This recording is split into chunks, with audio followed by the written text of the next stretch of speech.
the joy of creating a new character, and maybe even the joy of picking out some new spells. Yes, but there's quite a few spells in the book that might have escaped your attention because you immediately grab those classic spells like Mage Armor or Healing Word.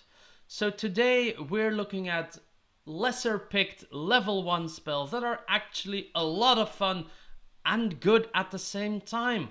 Crazy, right? So welcome to the Attic Dungeon. My name is Sam, and whether you're just planning on jumping down in a deep hole or you want to talk to anything that's alive, I'm here to help you with everything. Before we get started, I would just like to thank you all for watching me do my thing. If you want to see more of me, do not forget to click the subscribe button. If you want to go all out, click the little notification bell as well, and then you will see me every 2 weeks invading your notification. Go on, click it. You know you want to. So, there's a bunch of spells out there that see a lot of play. Stuff like Healing Word, Mage Armor, Thunderwave, Find Familiar, Fairy Fire are all frequently found on character sheets, and for good reason. They either fulfill a certain need, like Mage Armor, making sure that you're not completely made out of paper, or they are very iconic. Clerics without a healing spell make parties run away in fear. But there are so many other spells out there that see less play because people are stuck on these classic spells. And since for me spellcasting is always about getting creative or trying to do something that nobody expects, I try to always reserve one known spell or prepared spell slotty thing for something that goes a bit off the beaten path. Now I realize that for some classes this is quite difficult. Sorcerers and warlocks, you don't get a lot of spells known when compared to other classes like wizards with their spell books, or clerics and druids and artificers who can just prepare different spells every day. But then again, you guys can swap out spells when you level up. This also goes for the bard, by the way. So maybe at some point some of your spells are no longer useful for what you're doing, and then certainly have a look at these spells to see whether or not it could be worth doing a swap on your next level up. The spells that I'm talking about today are not presented in any particular order. I'm not rating them or whatever, and I've tried to take spells from a few different spell lists so that a lot of classes can actually take these. Enjoy! Let's start with a personal favorite of mine, Featherfall. What the spell does is very simple. As a reaction, you can slow down 5 targets, their falling speed to 60 feet per second. Targets will take no falling damage whatsoever, and they will be able to land on their feet. It's pure and it's simple, and it happens so often that heroes find themselves at a great height and they want to get down quickly and safely. When that happens, this spell has got you covered. It is obviously a niche spell, but the times that I've taken this on a character, it has always seen play at some point, often to decent or even great effect. What makes this spell so great for me is that the cast time is a reaction, and it is specified in the spell text that you can take this reaction the moment a creature within the spell's range starts falling down. That means you're always ready to save people when they fall down from great heights. The duration is only a minute, so in combat that would be 10 game rounds, but since the falling speed during Featherfall is still 60 feet per second, that gives you a wonderful 3,600 feet before this spell stops. For us metric system people, that's a bit more than a kilometer. That should be more than enough to save 99% of the people falling down. If you are falling more than a kilometer in 10 game rounds, so 1 minute, you're going to have bigger issues. You should start wondering where the hell you're going to and whether you would even survive down there. I think I should also mention again that Featherfall allows you to target up to 5 targets. You can't target objects with this, but you can give your entire party an easy escape out of a large tower that you put on fire before realizing you were still in it. Featherfall also has no weight limit. You can slow down a mouse, but you can also slow down an elephant. It's great. So technically, while this spell doesn't allow you to target objects, you could argue that you can hold an object while feather falling. I mean, your armor and stuff isn't going to make you drop down any faster all of a sudden. So if there's a larger object that you need to get down safely and quickly, you could ask your DM if it works that you're holding it with your party that is of which all of the members are featherfalled, and you just float down with the object. There you go.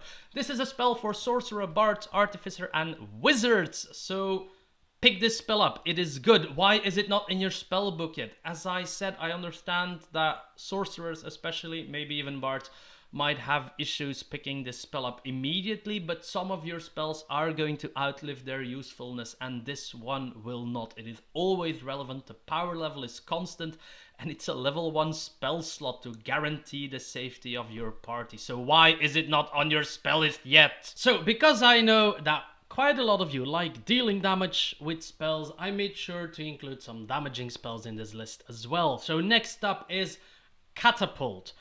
Catapult allows you to fling any object that weighs 1 to 5 pounds and that is within 60 feet of you up to 90 feet away. If it would hit a creature, the creature makes a dexterity save. If it fails the save, the object hits, it stops moving, and both the object and the creature takes 3d8 damage. If the creature makes a save, it dodges the object and it continues to fly on. The first thing that I really like about this spell is the visual aspect of flinging the most random objects at the enemy for damage. Again, for us metric people, 1 to 5 pounds is roughly 450 grams up to 2.2 kilograms. If you cast Catapult at higher levels, you can increase the weight by 5 pounds and the damage by 1d8 per spell level that you amp it up. This spell just screams creativity. Of course, if you just want to deal damage, you can get any old rock lying about and just fling it at the nearest orc's face. If you want maximum efficiency, toss it at enemies standing in a line. Even if the first target dodges, you might hit the second one. Also, this is magical bludgeoning damage. There are almost no creatures that resist this, as opposed to all the creatures that resist fire and ice and all those other boring elements. But why toss rocks? 5 pounds is enough to cover the weight of a short sword or even a long sword, according to the equipment list. Of course, the spell specifies that you cannot catapult anything that is being worn or carried, so you cannot catapult an enemy's sword into their own face. But if you find people racing towards an object to grab it, they might be in for a nasty surprise when said object suddenly smacks them in the face for a few d8s worth of damage. Sadly, the spell specifies objects. Otherwise, you could catapult a gnome or a halfling affected by the reduce spell with a level 1 slot, maybe a level 2 slot if they're carrying gear.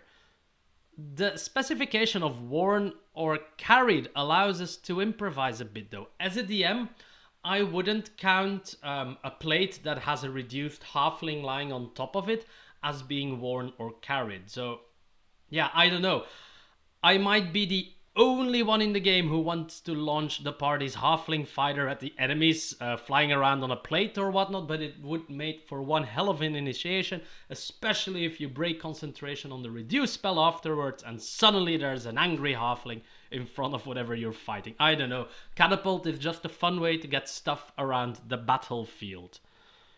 And if we're being technical, since the plate is the enchanted object, the fighter would not take the damage. He might take other forms of damage though. I mean, he's still getting flung about with a plate and smashing into things. He'll take some damage, but technically speaking, he would not take the magical bludgeoning damage from the spell because he cannot be the enchanted object. Making the right thing move at the right time can be fun and crucial in battle, so Catapult is a great spell to do that. By the way, Catapult is for sorcerers, wizards, and artificers. Again, those classes get a lot of those fun gimmicky spells to work with. So I'll make sure that the next one is on someone else's class list, namely clerics, and I do believe some paladins get it as well. It is Sanctuary. Sanctuary basically makes it very hard to hit a creature that is not taking any offensive actions themselves. So whenever someone attacks the targeted creature or casts a harmful spell on them, they must first succeed a wisdom save. If they fail, they have to retarget the action or lose it completely. It doesn't protect from AoE effects though, so it won't save you from an exploding fireball, and it ends when the protected creature attacks, damages someone, or casts a harmful spell themselves. The exact definition of harmful spell isn't written down, but basically it's anything that hampers your enemy, specifically your enemy, or that damages your enemy. There's a few spells that I would not count under harmful. I'll get to that in a moment.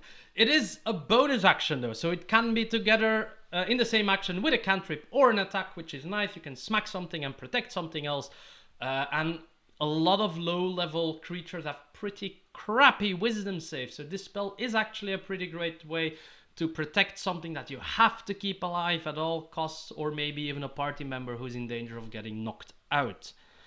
Don't forget that if you're a Divine Soul sorcerer for some reason, you also get access to the cleric list, and you could twin cast this on people if that is your fancy. The target, however, can still buff someone or himself, can heal people, they could cast spells that affect the battlefield like fog, darkness, or daylight. Those are not harmful spells, they just create an effect, but nobody's taking damage, nobody's getting any big disadvantage personally, you're just creating a surrounding. You can drink a potion and a few other things without losing the spell's protection. So it buys you some time, which sometimes is all you need. And the spell is also concentrationless. So as the caster, you can just glue it on someone, and then afterwards, as a cleric, for example, you could glue Shield of Fate on someone else. Double buffs everywhere. For our last spell, let's give some attention to all the nature lovers out there. We're going to have a look at Speak with Animals. Bards can cast it, Druids can cast it, Rangers can cast it, and then Nature Domain clerics and Oath of the Ancients paladins can cast it as well. It's very straightforward. For the next 10 minutes, you can talk to animals, they can understand you, you can understand them. There you go. This is a simple spell. I think it allows for a lot of cool RP options by interacting with the local wildlife. You can really nail down that nature protector archetype if you're willing to go for that. Also, you have to keep in mind though that the information the animals are able to give to you is limited by who they are and where they live.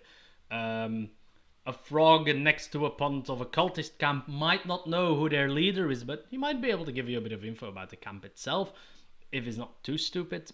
It will largely depend on your DM how much info you can squeeze out of your local frog or bird. But I love the idea. Also, it's a ritual spell, so if your class possesses the ritual caster ability, or you picked up ritual caster as a feat, you don't have to spend any spell slots on this. This is a neat way to get extra information, to do some really cool RP moments. Also, you're going to force your DM to think about what a frog in a pond knows about the evil cult next door, and you make him talk like a frog. What's not to love about this spell? And that is it for today. I know it's so much shorter than my usual 30 or 40 minute rants, but if I did a 30-minute rant on this, I would have talked about every level 1 spell there is, and then I'm not talking about undervalued spells anymore, am I? If you see any other undervalued spell in the spell list, drop a comment down below, talk about it, let's see how we can use it to our greatest advantage, and then we'll see each other again next time in the Attic Dungeon.